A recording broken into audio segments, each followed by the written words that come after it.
درود، وقتتون بخیر باشه.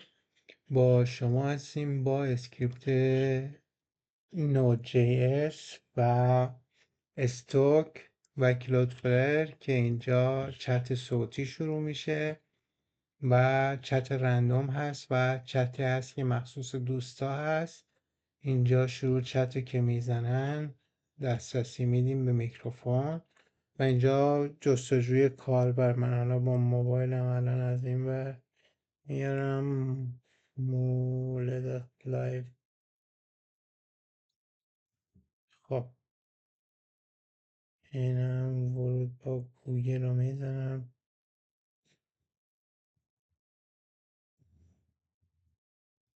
خب الان در جستجوی کاربر شروع چت صوتی در حال اتصال.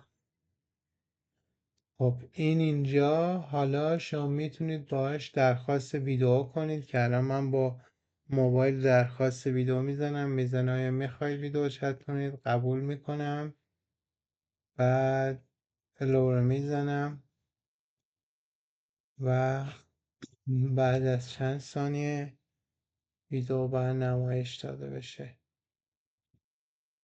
چرا نمایش داده نشده؟ یه بار دیگه من بزنم درخواست ویدئو قبول میکنم، الان نمایش داده شد.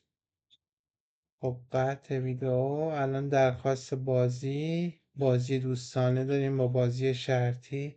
اگه شرطی باشه با کریپتو مثلا 10 تته ارسال درخواست برای یوزر میره و من رد میکنم. حالا میرم یه دونه رفرش دیگه میکنم. خب شروع چت صوتی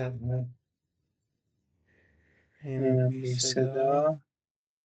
درخواست بازی دوستانه قبول میکنم و اینجا میتونه تلفن بازی کنه.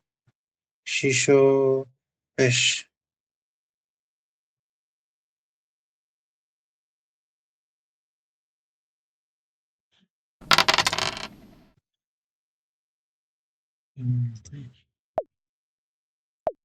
و اینم الان بسته که بشه شما بردی.